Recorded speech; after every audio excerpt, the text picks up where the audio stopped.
Eh bien, bonjour à tous. On se retrouve pour un nouveau point météo. On va parler de la situation qui est attendue pour ce week-end avec un changement de temps comparé à cette semaine. Vous allez le voir, avec un temps beaucoup plus agité et le retour de températures beaucoup plus fraîches.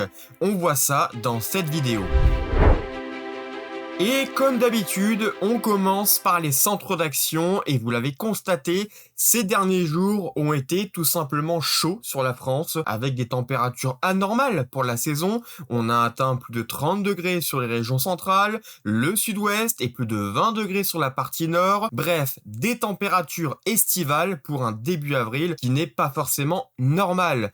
Et donc, par conséquent, il fallait bien qu'à un moment donné, cette situation chaude se termine. Et là, pour le coup, elle va se terminer rapidement dès la journée de samedi, tout simplement parce qu'on a une dépression assez froide qui va venir de l'Atlantique et balayer rapidement l'anticyclone qui était présent sur notre pays encore ces derniers jours. Donc pour cette journée de samedi, on va avoir un contraste assez important entre l'ouest du pays où les températures fraîches seront déjà arrivées et la partie est où les températures seront encore estivales avant l'arrivée des orages et de la perturbation. Donc tout le monde ne sera pas concerné par les orages. On est sur une dégradation qui va être assez généralisée, mais c'est pluvieux, orageux, donc pas forcément pour tout le monde, et on va voir justement ça en détail juste après. Et pour la journée de dimanche, on aurait par contre rapidement l'arrivée d'un temps anticyclonique, mais évidemment beaucoup moins chaud que ce qu'on a vécu ces derniers jours. Si vous aimez cette vidéo, alors n'hésitez pas à liker, à vous abonner, ainsi qu'à booster la vidéo,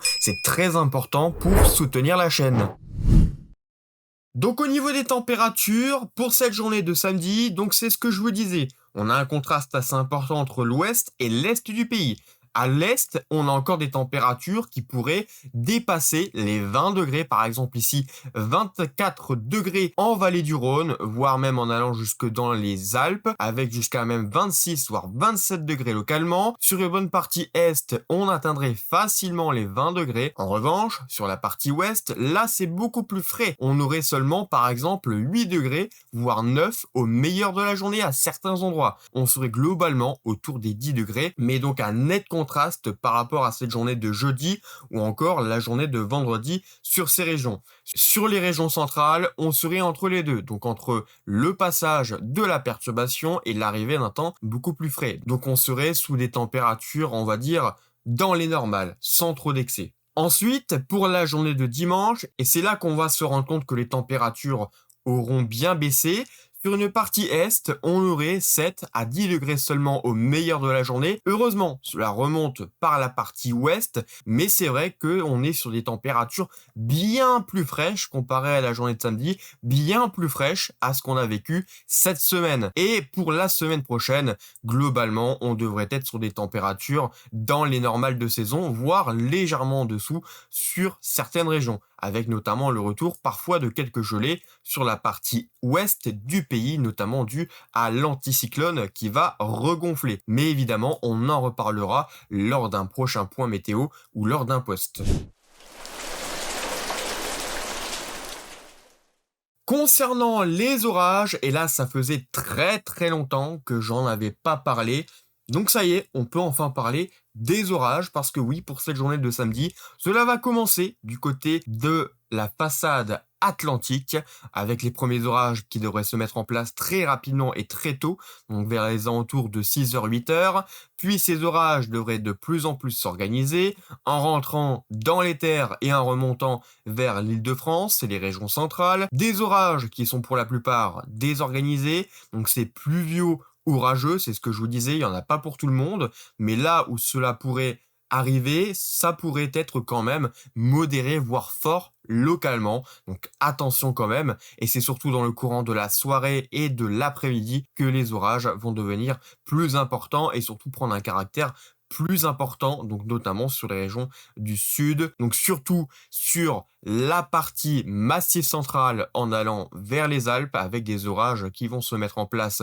dans la vallée du Rhône, des orages qui pourraient être forts localement. On va surveiller ce qui pourrait arriver. Donc pour plus de détails, on en reparle de toute façon via un post communauté où je mettrai la carte à disposition. Pour la journée de dimanche, ensuite, cette perturbation va traverser toute la partie est et va s'évacuer encore vers les régions de l'Est. On la retrouverait encore sur les mêmes secteurs pour la journée de dimanche, encore sur l'Est, et c'est ce qui explique pourquoi les températures auraient du mal à monter. Sur la partie ouest, c'est un temps un peu plus sec, mais attention, parce qu'on a l'arrivée d'un ciel de traîne, comme on a classiquement avec le passage d'une perturbation, des averses qui pourraient alors se mettre en place de manière isolée, et en général, c'est le soleil qui va persister, mais quand même, des averses, parfois orageuses, ne sont pas à exclure lors de cette journée de dimanche. Pour la journée de lundi, la perturbation va continuer de concerner les mêmes secteurs, c'est-à-dire les régions de l'Est, et par conséquent, encore sur une bonne partie de la France, on aurait un ciel de traîne parfois assez actif. On surveille parfois le passage d'averses orageuses, et pour la journée de mardi, en revanche, le temps s'améliore. On devrait avoir le retour de conditions plus sèches,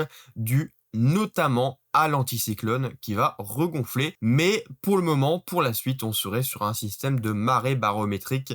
Donc on n'a pas vraiment de précision concernant ce qui pourrait se passer la semaine prochaine.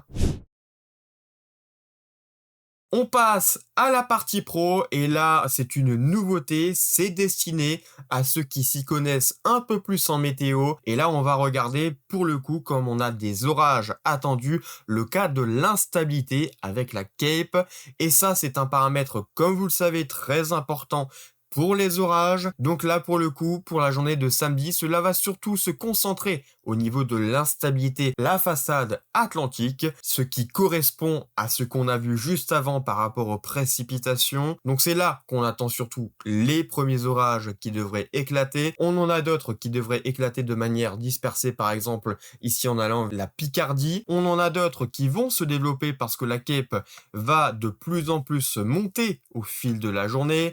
On atteint des intensités d'instabilité de 1000 à 1600, localement, notamment vers le Massif central et la vallée du Rhône. On peut avoir des intensités d'instabilité de 1600 à 2200, donc ce qui est vraiment pas mal. Et ça, c'est un très bon carburant pour les orages, sachant que le conflit thermique est également très important. Donc on peut espérer de très très belles choses de ce côté-là au niveau des cellules orageuse, donc attention à ce risque potentiellement fort qui pourrait intervenir lors de la journée de ce samedi. Autre chose à surveiller, c'est les vents verticaux, et là on voit que le potentiel se concentre également sur les mêmes secteurs, c'est-à-dire sur les régions de l'Est, et on peut constater que c'est surtout en allant vers la vallée du Rhône et le Massif central, avec un rapprochement très important ici entre le bleu et le violet. On a également une possibilité très importante ici vers les Ardennes, en allant vers la Champagne-Ardenne, en allant en général vers la région Grand Est. Donc c'est là où le deuxième potentiel se concentre, et puis vous voyez que ça va s'organiser en ligne. Ensuite en allant de plus en plus vers les frontières, notamment ici en allant vers la Suisse, ou encore en allant vers l'Allemagne, avec un très beau potentiel linéaire, avec certainement donc un très gros écart de température. C'est ce qui explique pourquoi cela va devenir linéaire. Donc pas mal de potentiel, encore une fois, vers ce secteur-là. Donc évidemment, vous l'avez compris, je ne vais pas faire tous les paramètres, mais cela vous donne une idée de où le potentiel est le plus important pour cette journée de samedi. Et on termine par votre galerie avec aujourd'hui la photo de Alban, pris ici sur un lac, et vous le voyez, c'est très très beau, ce ciel bien contrasté avec le lac et ses reflets. Donc très belle photo de Alban. Et d'ailleurs, vous aussi, n'hésitez pas à envoyer vos photos ou vos vidéos à l'adresse qui va suivre juste après. Et bien voilà, merci d'avoir suivi ce point. Restez très prudents lors de cette journée de samedi concernant les orages. Quant à moi, on se retrouve bientôt pour un nouveau point météo ou alors un nouveau post communautaire. À bientôt et je vous souhaite un bon week-end.